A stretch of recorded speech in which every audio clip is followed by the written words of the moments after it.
Queria que você abrisse a sua Bíblia no Salmo 51, nós começamos a estudá-lo semana passada e eu queria concluir esse estudo nessa noite. Nós falamos sobre o Salmo 51, um daqueles salmos que tem no seu título um evento histórico relatado. E o evento histórico que está relatado no Salmo 51 é o confronto do profeta Natã com Davi, acusando-o do seu pecado de adultério com Betsabá, e o assassinato de Urias. E quando ele é confrontado por Deus através do profeta, diante de toda a corte, eu fico pensando no impacto disso, né? Toda a corte estava lá ouvindo esse confronto, vendo esse confronto, era uma audiência pública. E ali então ele é confrontado por Deus, ele se arrepende, o profeta diz: olha, porque você se arrependeu, você não vai morrer, mas vão ter consequências que virão por causa do seu pecado. E aí no Salmo 51 ele escreve esse salmo em decorrência disso. E nesse salmo ele vai falar para a gente quais são os passos para que o perdão de Deus venha sobre a nossa vida. E o primeiro passo que a gente aprendeu foi reconhecer quem somos diante de Deus. E eu vou chamar esse passo de confissão. Então naquela hora ele disse: olha, eu sou esse homem, isso que o senhor está vendo é verdade. Eu não sou esse rei todo-poderoso, a coroa não é o mais importante. O Senhor está vendo o meu coração como sempre viu. O meu coração mudou, o meu coração virou orgulhoso e eu fiz coisas que são abomináveis aos teus olhos. Eu sei quem eu sou. E aí a gente confessa, a gente concorda com Deus daquilo que Ele está vendo em nós, e a gente diz: ok, eu sou digno do teu juízo, e assim por diante. E o segundo passo que nós chegamos a estudar é que quando a gente cai na real, se é que a gente pode dizer assim, né, quem sou, a gente entende que não tem outra saída para a gente a não ser misericórdia de Deus, graça de Deus. A não ser a misericórdia e a graça de Deus, não tem outro jeito da gente conseguir lidar com o nosso próprio pecado. Eu não consigo lidar com o pecado, mesmo que eu queira, não tem jeito. Eu preciso da intervenção de Deus. E aí então eu clamo por misericórdia. O clamor por misericórdia é clamor por perdão, onde eu digo: Deus, tenha misericórdia. Eu chego no meu limite, eu não consigo consertar o estrago que eu fiz. Eu preciso de uma intervenção do Senhor. E nessa noite eu queria olhar para o terceiro passo, que é buscar transformação. E buscar transformação nesse contexto é buscar uma intervenção sobrenatural de Deus dentro da gente, para que a gente possa ser diferente do que tem sido e do que é de fato. E só Deus pode transformar uma pessoa. Eu não consigo transformar uma pessoa. Eu acho interessante porque quando a gente estuda lá o Evangelho de Marcos, capítulo 4, vai falar de um endemoniado gadareno. E quando eu olho para aquela cena, eu fico pensando muitas vezes como a gente lida com as questões da alma, não é? E aquele homem era um endemoniado. E aí o que a sociedade podia fazer com esse homem? Eles não conseguiam mudar o homem, transformar o homem. Então o máximo que eles faziam era delimitar a sua área de atuação. Então diz assim: você fica no cemitério, porque aí ninguém vai mexer com você. E eu fico pensando nos problemas do Brasil, como é assim também, não é? Fica aí no morro, não é? Controla o tráfico do morro, fica por ali, tal, etc. Aí o cemitério só não resolveu, tá? E às vezes a gente fala isso, né, dentro da nossa vida: olha, cuida aí da tua vida no teu cantinho, não vem criar problema aqui em casa, não vem fazer, vai fazer o que você tem que fazer aí fora. A gente delimita uma área de ação. Depois eles disseram, não dá certo. E aí então o que eles passaram a fazer? Eles acorrentaram aquele homem. E a gente faz isso mesmo, a gente diz, bom, não dá para delimitar, a gente coloca correntes. Mas o pior é que as correntes nunca são suficientemente fortes para resolver o problema. Mas aí entra Jesus naquela história. E é tremendo, porque quando Jesus entra naquela história, aquele endemoniado é liberto e ele foi transformado. Transformado. E diz que todo mundo ficou admirado de ver o homem conversando, vestido, porque ele nem se vestia mais, e ele estava normal, transformado. Transformação é ato de poder, poder de Deus. É exatamente isso que Davi vai entender na sua vida. E agora ele vai buscar de Deus não apenas a confissão, Senhor, eu sei quem eu sou, não apenas a misericórdia, ó, não me dá o que eu mereço, que é o teu juízo, mas ele pede poder transformador. E aí ele então começa a buscar recursos de Deus para que pudesse ser diferente. Poder para viver uma nova vida. E olha só como ele vai colocar isso diante de nós. Ele faz uma série de pedidos que tem a ver com transformação poderosa de Deus.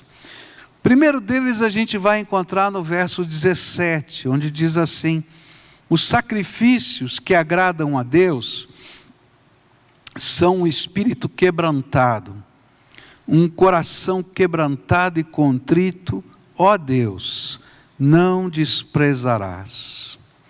A primeira coisa que Davi pede a Deus nessa transformação é algo que precisava acontecer dentro do seu coração. Davi entende que a mudança que ele necessitava começava dentro da sua alma e não apenas fora no contexto da vida.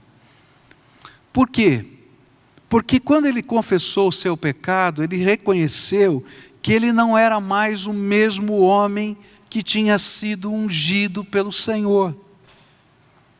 E é interessante isso, porque quando a gente estuda a história de Davi, vai descobrir que na unção de Davi para ser rei, né, porque Deus tinha tirado a unção de Saul, e o profeta vai lá na casa dele e diz: olha, o Senhor me mandou aqui para ungir um de seus filhos, me apresenta os seus filhos. E aí o Jessé vai apresentando os seus filhos.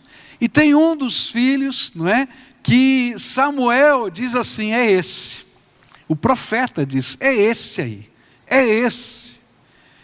E aí o Espírito Santo diz: ô Samuel, não é não. Não é esse. Porque você está olhando a aparência, está olhando lá de fora, e eu olho o que tem dentro do coração. Procura que tem mais filho aí. E aí então ele pergunta para Jessé: Jessé, tem mais algum filho? Ah, tem. Tem o caçulinha aqui, o menorzinho de todos, está lá cuidando das ovelhas. Traz. E quando ele traz, o Senhor diz: é esse. Porque o que Deus tinha visto em Davi, que Deus tinha amado, era um garoto humilde, que amava a Deus de todo o coração. E que desejava servir a Deus com toda a sua alma.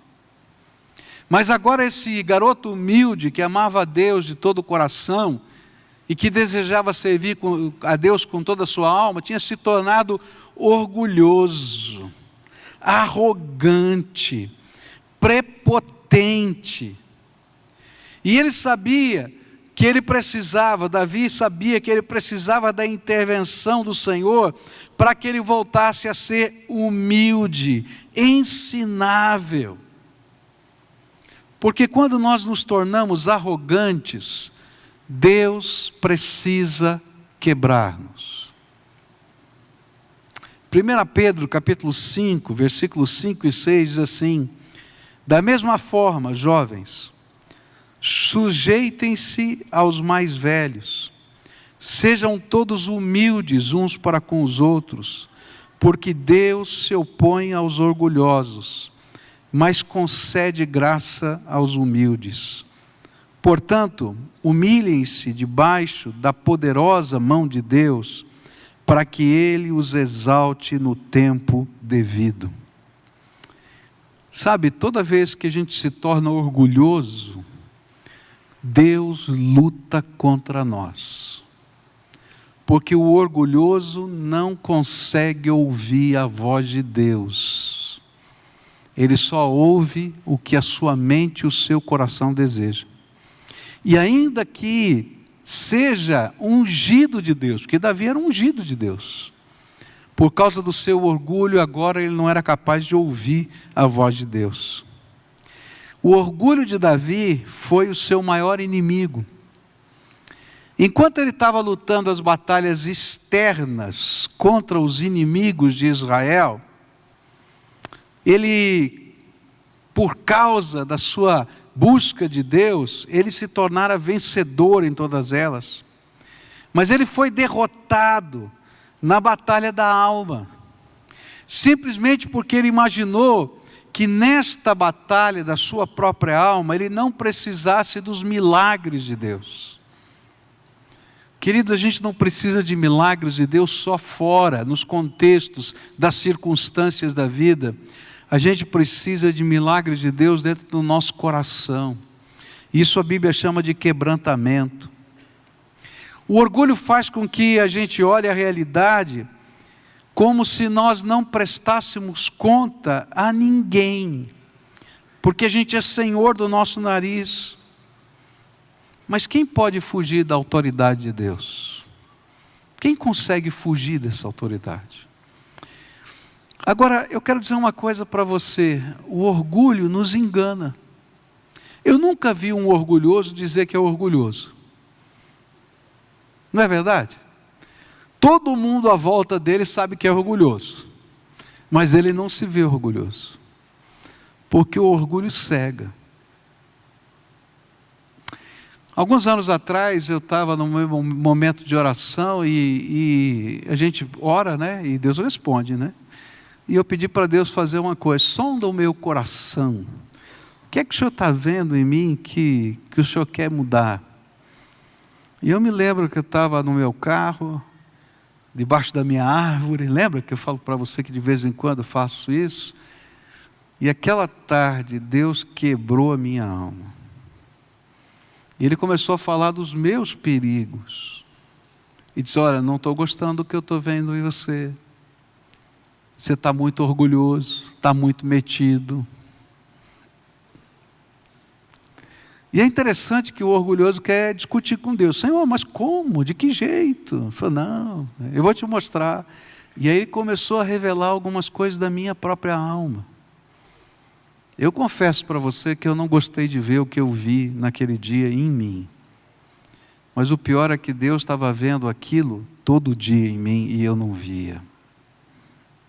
O que Davi estava fazendo agora era o primeiro passo, de fato, para que o poder transformador de Deus entre na nossa vida. É deixar Deus mostrar para a gente as áreas que a gente precisa de uma intervenção poderosa dEle. Há algumas coisas que eu não faço. Eu não faço.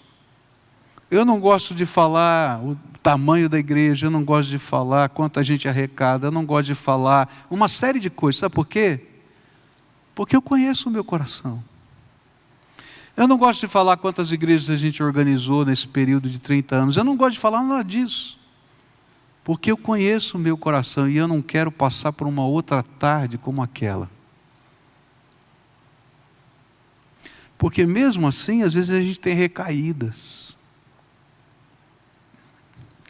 Não tem jeito da obra transformadora de Deus, poderosa de Deus, vir sobre a nossa vida, se a gente não tiver um espírito quebrantado, humilde diante de Deus. Por isso o segredo do poder de Deus na nossa vida começa: humilhai-vos debaixo da potente mão de Deus, e Ele a seu tempo vos exaltará. Deus não nos mede por aquilo que temos, nem por aquilo que realizamos, nem pelos títulos que conquistamos. Ele mede a gente e nos dá uma nota por aquilo que Ele vê no nosso coração. E nessa hora, Davi estava entendendo isso. Senhor, o meu ministério não é tão maravilhoso quanto eu pensava, porque eu alcancei o maior território que Israel já teve, desde a entrada na terra prometida.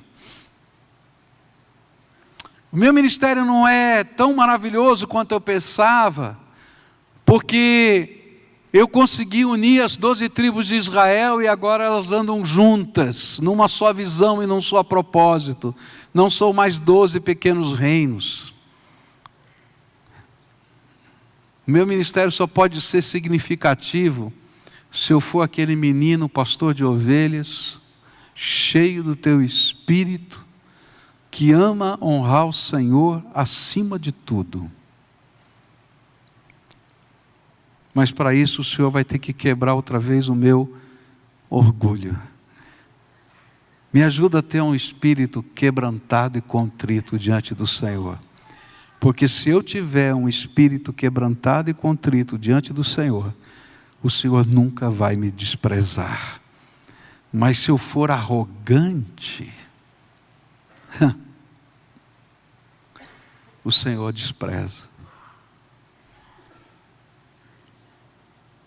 Segunda coisa, que é um milagre de Deus, transformador, vai estar no versículo 10 desse texto. Ele diz assim: cria em mim um coração puro, ó Deus, e renova dentro de mim um espírito estável.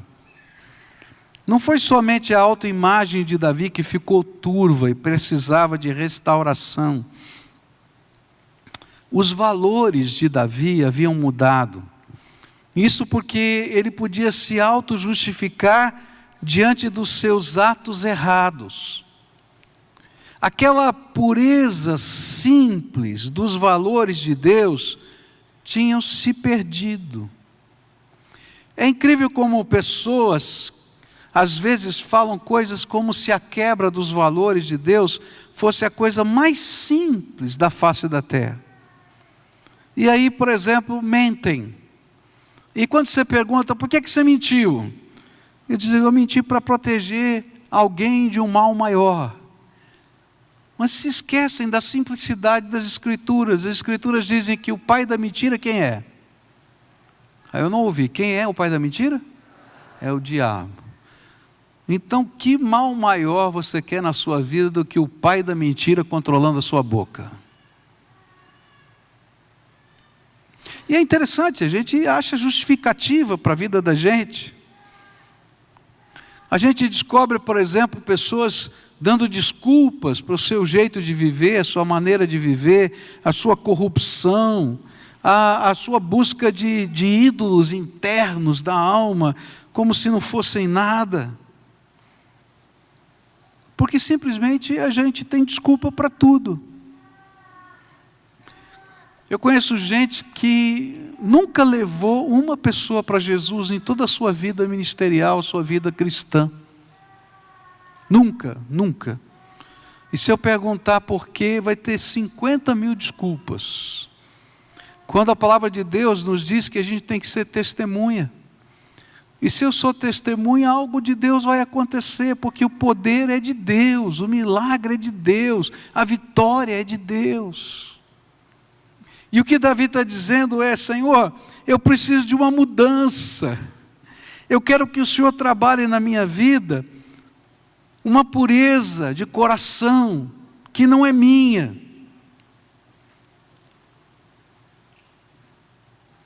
Toda vez que não vemos a realidade na perspectiva de Deus, é sinal de que o nosso coração foi contaminado, foi pervertido, perdeu a simplicidade e a pureza que vem do alto. Pureza de coração é a capacidade de enxergar a vida da gente e o mundo de acordo com os valores do reino, com a simplicidade de Deus. O que é que Deus espera de você, querido? O que Ele está querendo fazer na tua vida? Quando a gente vive pureza de coração, a gente entende que a gente tem missão, que a gente tem propósito no lugar que a gente está e no contexto que a gente está. E é interessante porque a pureza de coração faz coisas tremendas na vida da gente. E a gente faz diferença. Pureza de coração faz a gente enxergar o mundo com outros olhos. E descobre que a graça de Deus pode usar a nossa vida em qualquer contexto. Muitos anos atrás eu fui fazer uma conferência, e nessa conferência, aquela igreja tinha comprado um equipamento para dar de presente a uma irmã que estava na cama e estava completamente imobilizada, não conseguia fazer mais nada. Mas aquela irmã tinha uma visão de missão que era extraordinária, fora do normal. E esse equipamento era um equipamento que ela conseguia ligar o telefone por comandos de voz. Então ela dizia, ó, liga, tal, e dizia o número do telefone e a pessoa ligava. E aí a família dela deixava na cama, compraram uma estante. Naquele tempo ainda existia lista telefônica, não é? E tinha a lista telefônica da cidade, e você lembra como é que eram as listas telefônicas, né? 2 colunas imensas ali, né? De cada página, então abriam 2 páginas, e aquela mulher passava o dia ligando aleatoriamente para aqueles números da lista telefônica. E quando alguém atendia, ela dizia assim, olha, Deus me mandou ligar para você. E dizia quem ela era, o que estava fazendo, e que Deus tinha mandado ela orar por aquela pessoa, quais eram os motivos, e orava por aquelas pessoas, e intercedia por aquelas pessoas. E quando a gente olhava a situação daquela pessoa, dizia assim, meu Deus, o que está acontecendo? Mas era impossível não ver naquela mulher um coração puro. Não apenas nos valores de certo ou errado, mas a pureza de quem ama a Deus acima de todas as coisas e quer ser instrumento de Deus em toda e qualquer circunstância. Davi está dizendo, Senhor, um dia eu já fui assim, mas não sou mais. Senhor, eu sou rei, tenho um exército, mas o meu coração ficou corrompido. E eu preciso aprender a ser rei e ter um exército com o coração puro. Sabe, quando a gente não tem o coração puro e tem poder humano, a gente usa as pessoas. Mas quando a gente tem um coração puro, a gente abençoa as pessoas e serve as pessoas em nome de Jesus. E as pessoas nos seguem não porque a gente tem poder, mas porque a nossa vida inspira o coração de outros a servir Jesus. Eu conheço muita gente que quando chegaram a uma posição de poder, perderam a pureza. São tremendamente controladores. E que não entendem que é inspirando pessoas que a gente leva e conduz pessoas aos lugares de Deus. Eu conheço muita gente que faz coisas maravilhosas, mas deixa um rastro de destruição pelo caminho. Você conhece gente assim? Sabe por quê? Porque falta pureza. E pureza é algo que Deus quer dar para os seus filhos. Pureza é unção do Espírito, é graça de Deus derramada. A gente teve uma reunião com os pastores aqui da igreja, alguns dias atrás, estávamos lá na nossa chácara, e eu pedi para que cada um escrevesse uma frasezinha e depois compartilhasse conosco, né? Numa frase, né? O que você gostaria, né? Como você gostaria, qual é a tua missão, o teu ministério? E eu fui o primeiro a escrever a minha, deixei guardada aqui debaixo do meu iPad e esperei todo mundo falar. E aquilo que eu tenho buscado de todo o meu coração é que Deus me ajude a inspirar pessoas. Que Deus me ajude a inspirar pessoas. E para isso eu preciso ter um coração puro. Porque se eu não tiver um coração puro, você logo vai sentir o cheiro da não pureza na minha alma, do orgulho na minha alma. Mas quando a gente inspira pessoas com o nosso jeito de ser, com a nossa simplicidade, com a nossa humildade, com a nossa fé, com a nossa disposição de servir, algo de Deus move o coração das pessoas.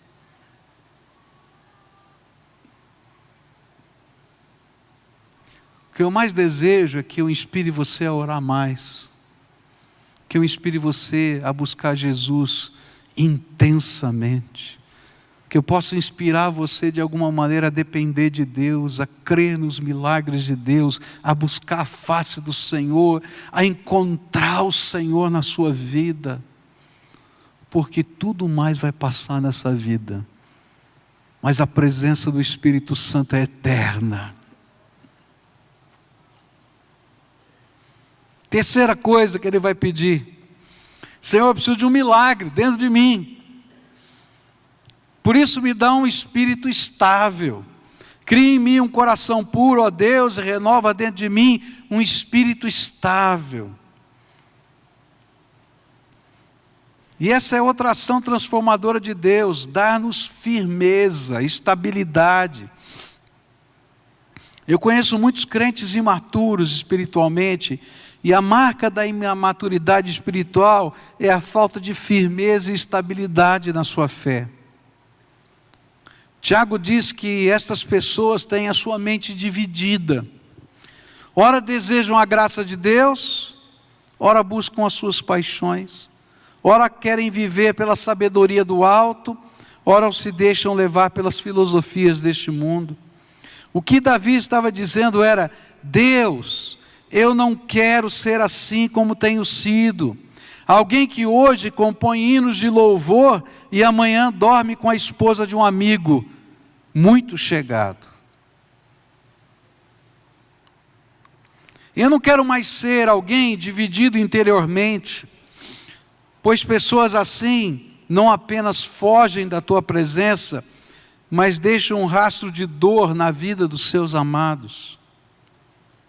Mas a única maneira de ter um espírito estável é quando entregamos os nossos tesouros a Jesus e fazemos Ele o Senhor absoluto da nossa vida.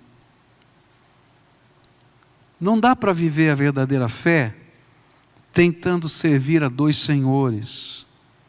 Foi por isso que Jesus falou sobre o preço do verdadeiro discipulado. E o preço do verdadeiro discipulado é entrega total. Muitas pessoas olham para esse texto que eu vou ler aqui de Lucas, como se ele tivesse a ver com administração. Quando ele diz assim: olha, não começa a construir uma torre se você não sabe se você tem o dinheiro suficiente para terminar, senão você vai passar vergonha. Mas queridos, esse texto não tem nada a ver com administração, tem a ver com discipulado. Não entrega a tua vida ao Senhor se você não quiser que Ele seja o Senhor de tudo. Presta atenção, porque senão você vai se escandalizar e vai escandalizar outros no meio da tua jornada. Olha só o que Jesus disse em Lucas 14, 25 a 35.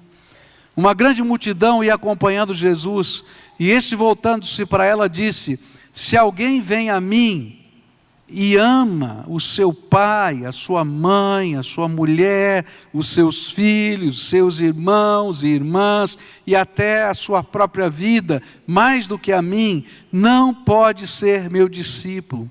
E aquele que não carrega a sua cruz e não me segue, não pode ser meu discípulo.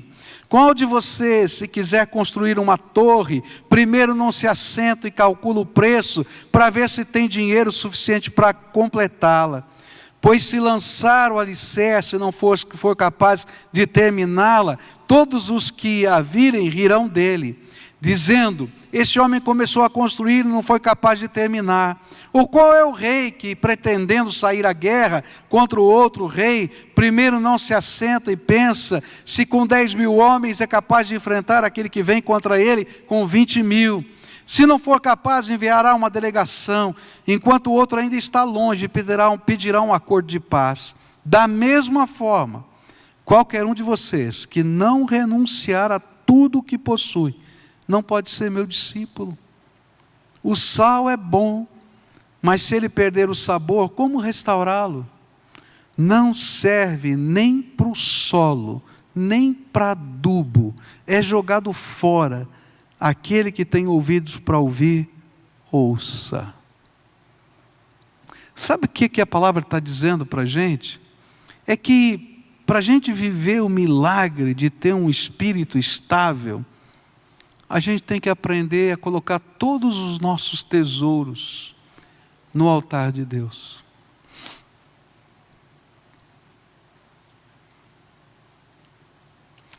E não é fácil colocar os tesouros no altar de Deus. Não é fácil. Mas não tem jeito da gente ter uma vida madura espiritual se Jesus não for o Senhor absoluto da nossa vida. E o interessante é que Deus é tão bom, mas é tão bom, mas é tão bom que Ele não pede tudo uma vez. Porque se Ele pedisse tudo uma vez, eu acho que você desistia. E Ele vai colocando em xeque áreas da nossa vida. E a gente vai tendo que aprender a colocar as áreas da nossa vida nas mãos de Deus e a confiar nele.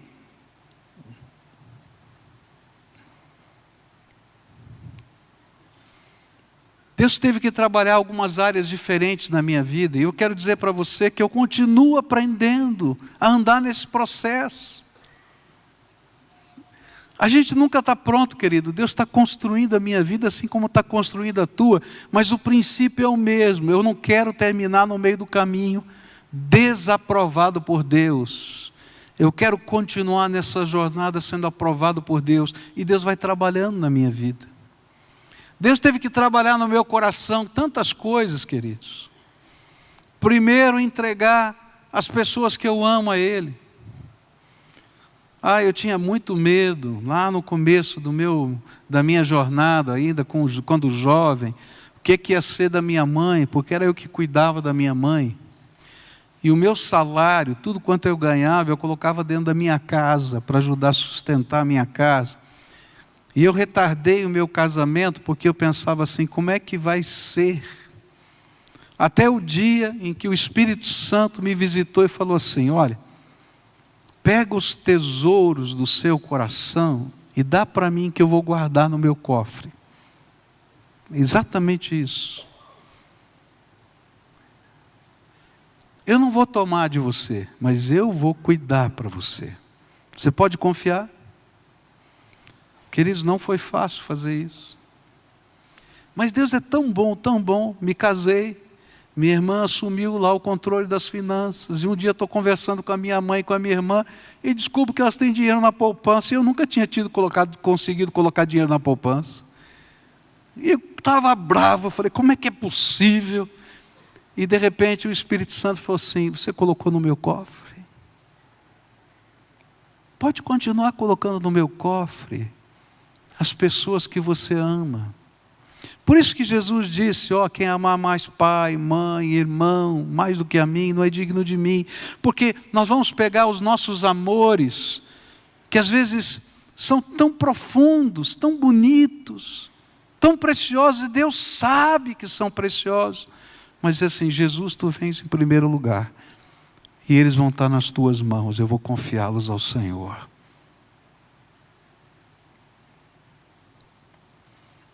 Mas eu não passei só nesse teste, teve tantos outros na minha vida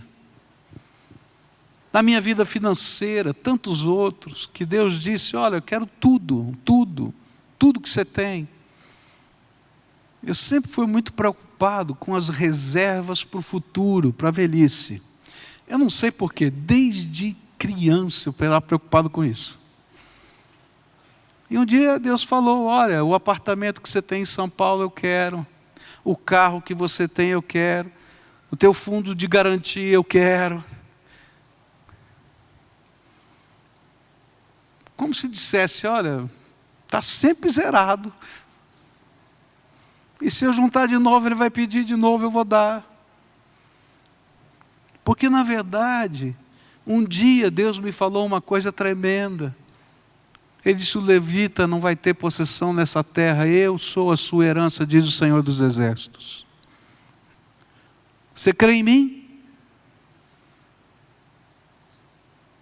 Sabe, discipulado, deixar Jesus ser o Senhor da vida, ter um espírito estável, é aprender a depender de Deus em todas as circunstâncias e colocá-lo como Senhor da vida. Deus teve que quebrar o meu coração em outras áreas, queridos. Naquela época, teologia não era reconhecida pelo governo brasileiro, pelo MEC. Eu me lembro até que uma vez, na campanha de 2010, um cidadão me escreveu, né, e metendo o pau em mim, dizendo: você é doutor em teologia, eu nunca encontrei você em nenhum registro. E não ia encontrar mesmo, porque teologia era curso livre. Eu me formei no doutorado em teologia como curso livre. E tive que escrever para o indivíduo: meu querido, você não conhece nada, né? Realmente, olha, o negócio é o seguinte: teologia era curso livre até tal data, eu fiz o curso em tal data, e tal data, e assim vai. Não devia ter nem escrito.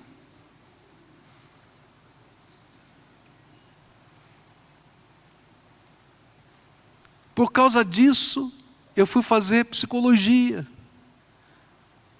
E é interessante que Deus abriu todas as portas, e chegou o dia, Ele me disse: vai para Curitiba. Eu tinha que entregar a psicologia. E eu disse: Senhor, Tu vens em primeiro lugar, está aqui o curso de psicologia.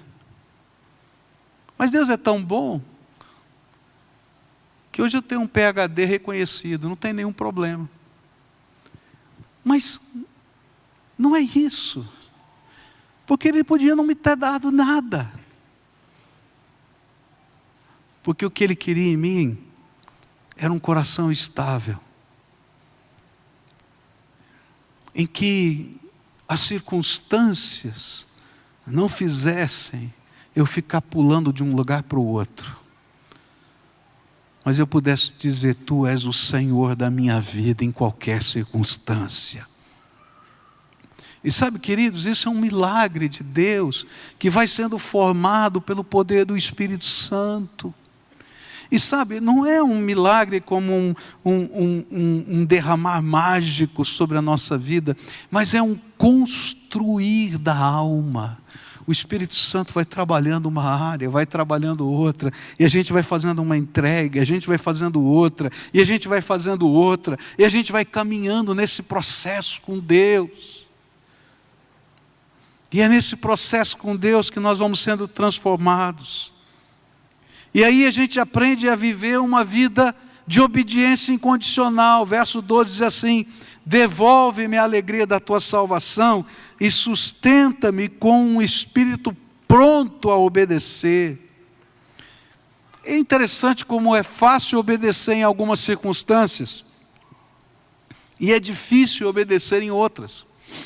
E Davi sabia disso. Davi sabia obedecer a Deus quando a coisa se tratava de guerra. A Bíblia diz que ele não entrava em nenhuma batalha sem consultar a Deus em oração e pedir através do Urim e do Tumim, que eram as pedras que tinham na estola sacerdotal, os sinais de Deus para saber o que ele deveria fazer. E ele colocava todos os planos diante de Deus, por isso ele era vitorioso nas guerras. Mas ele não sabia depender de Deus na família. E a sua família era uma tragédia. Ele não sabia depender de Deus no espírito arrogante dentro dele. Por isso seu coração virou uma tragédia. E Deus estava dizendo para ele: Davi, não adianta você aprender a me obedecer incondicionalmente só numa área da vida. Você tem que aprender a me obedecer em todas as áreas da sua vida. E sabe, queridos, isso é Milagre de Deus na nossa vida, é poder de Deus trabalhando em nós. Tem gente que não quer que Deus se meta nas suas finanças, nos seus relacionamentos afetivos, nos seus sonhos, na sua missão, na sua vida profissional. Querido, não tem jeito, não tem jeito, não tem jeito. Se você quer ser discípulo de Jesus, Jesus tem que ser Senhor de todas as áreas da sua vida.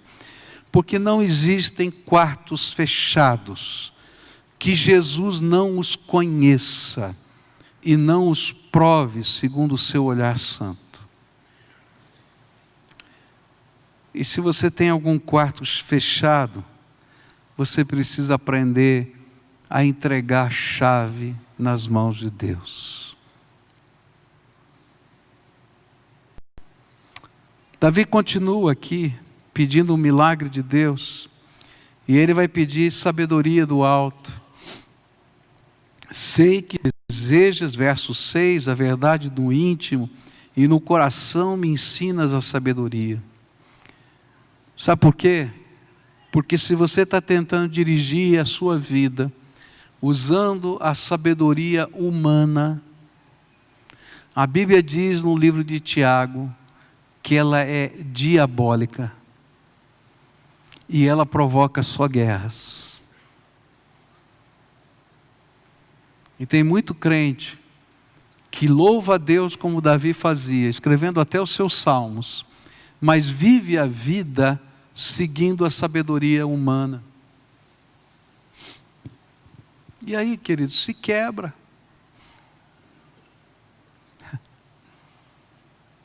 Eu creio que Deus nos convida a viver debaixo do poder dEle, em todas as áreas da nossa vida. Eu tenho um amigo que diz que se você consegue explicar tudo o que está acontecendo na sua vida, no seu ministério, é porque Deus ainda não fez nada. Porque quando Deus começa a fazer, você não tem explicação, porque tudo é milagre. E eu conheço muita gente que conhece tudo, sabe tudo e consegue explicar tudo. E tem teoria para tudo. Mas ainda não experimentou o que é viver debaixo dos milagres de Deus.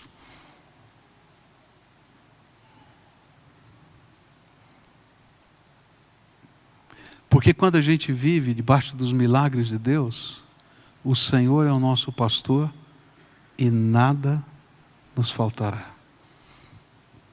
Nem que a gente tenha que seguir a nuvem, como Moisés fez. Nessa noite eu queria orar com você, porque Davi entendeu que ele precisava confessar o seu pecado. Davi entendeu que ele precisava de perdão do alto, misericórdia. Mas Davi entendeu que ele precisava de mais do que isso.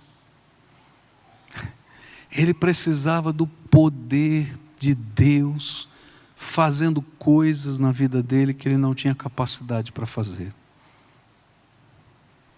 E ele usa palavras fortes. Cria em mim um coração puro e um espírito inabalável. Senhor, eu preciso de uma obra de criação. Ó Senhor, me volta a fazer uma pessoa simples e humilde de novo. Um espírito quebrantado e contrito. Como modelo de vida. Pai, me ajuda. Me ajuda a viver a tua sabedoria todos os dias. Pai, me dá estabilidade em toda e qualquer circunstância da vida. E quando a gente começa a caminhar nessa dimensão do poder de Deus, a gente começa a ver o que Deus vai fazendo na nossa vida de transformação. Eu sei que tem muitas pessoas aqui que Jesus transformou de maneira poderosa. Poderosa. Áreas da sua vida foram completamente transformadas pelo poder de Deus. Mas eu quero dizer para você que Deus tem muito mais para fazer na tua vida. Que a obra de Deus não terminou. E que o poder que Ele quer derramar sobre a tua vida quer transformar outras áreas da tua vida. E que algumas delas a gente esconde da gente mesmo. Como se Deus não as pudesse ver. Cada dia que eu entro no meu escritório, na minha sala de oração, ou quando vou para debaixo da minha árvore, Deus revela o que Ele está vendo. E Ele pede: você quer ser meu discípulo aqui também? Ah, queridos. E eu tenho que fazer novas entregas. Você quer ser discípulo de Jesus em todas as áreas da sua vida? E quer ver o extraordinário de Deus acontecendo no meio da tua fraqueza? Então você tem que aprender a deixar Jesus ser o Senhor de tudo. De tudo. Até daquelas áreas mais difíceis. Mas quando isso acontece, o imponderável de Deus te acompanha. E esse imponderável de Deus se revela de uma maneira tão tremenda, que a alegria do Senhor vem sobre a nossa alma. Você precisa do imponderável de Deus na tua casa, na tua família. Você precisa do imponderável de Deus no teu trabalho. Você precisa do imponderável de Deus na educação dos seus filhos. Você precisa do imponderável de Deus no teu casamento. Você precisa do imponderável de Deus nos teus negócios. Você precisa do imponderável de Deus na missão que Deus te deu. Quando Ele diz: olha, presta atenção, que contas você vai fazer, Ele não está falando de grana. Ele está falando: você está disposto a me colocar acima de tudo e de todos? Senão nem entra nessa jornada, que não vai dar certo, você vai se frustrar. Porque com Cristo é tudo ou nada. Não tem um jeito mediano. Ou Ele é Senhor, ou a gente não está debaixo da autoridade dEle. Ele não divide a sua autoridade. Então nessa noite eu queria orar com você. Uma oração de busca, de intervenção de Deus. Mas não dá para ser uma oração de busca pela intervenção de Deus sem que a gente entregue algumas coisas no altar de Deus. Alguns precisam entregar sua vida profissional. Alguns precisam entregar os seus sonhos. Alguns precisam entregar, sei lá o que, só o Espírito de Deus sabe. E você. Por isso, nessa noite, eu queria convidar você a fazer um ato de entrega significativa. E a gente vai fazer isso de uma maneira simbólica, tá? Porque às vezes a gente tem que materializar um pouquinho. Se você tem que entregar o seu casamento ao Senhor, você vai pegar a sua aliança, colocar na mão, como eu estou fazendo aqui, e vai oferecer a Deus daqui a pouco, quando a gente for orar. Se você tem que entregar a sua profissão a Deus, você vai pegar alguma coisa que possa representar a sua profissão, os seus sonhos, sei lá o quê, mas transforma isso num gesto parabólico, né? Uma parábola viva. E a gente vai oferecer a Deus hoje. Se são pessoas amadas do seu coração, escreve no pedacinho de papel o nome delas. A gente vai colocar na mão de Deus hoje. E a gente vai descansar na intervenção de Deus. E vai buscar os milagres de Deus. E vai aprender a confiar no jeito de Deus. Toma cuidado para não atropelar. né? Porque tem muita gente que quer ser o Espírito Santo e atropela a ação de Deus na vida da sua família, no seu dia a dia. Então, se você é uma dessas pessoas para fazer essa entrega, você vai sair do seu lugar e traz com você isso, porque no momento da oração a gente vai levantar isso para o céu, como um símbolo de entrega, de devoção, de busca, de intervenção de Deus, e dizendo: cria, Deus, em mim algo novo que só o teu Espírito pode fazer. Então, se Deus está falando com você, vai saindo aí do seu lugar agora, em nome de Jesus, vem para cá, em nome de Jesus, vai saindo do seu lugar. Se você estiver lá na galeria, vai descendo agora, em nome de Jesus. Deixa Deus fazer a obra que Ele precisa fazer na tua vida. Eu não sei como, de que jeito, mas nós cremos que Deus vai fazer algo tremendo. Cremos que Deus vai fazer algo tremendo aqui entre nós. Algo tremendo. Às vezes a gente vai ter que entregar sentimentos do nosso coração, amarguras dentro da nossa alma, dores que nos congelam. Deus sabe. Mas a gente vai fazer entregas aqui hoje. Entregas. Cria em mim. Cria, Senhor, em mim. Cria. Alguns vão ter que entregar o seu orgulho. Oh, Senhor.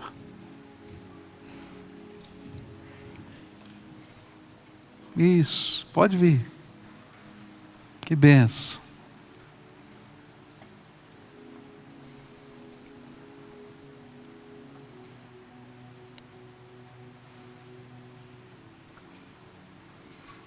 E esse é um ato de fé. Esse é um ato de fé, de busca, pedindo poder e a intervenção de Deus. Mas é também um ato de descanso. Porque algumas dessas coisas que você está trazendo são tão pesadas às vezes, não é verdade? A gente está fazendo uma força tão grande para carregá-las. E o Senhor diz: olha, sou eu que vou tomar e vou cuidar. Confia em mim? Confia? Então vai confiando no Senhor.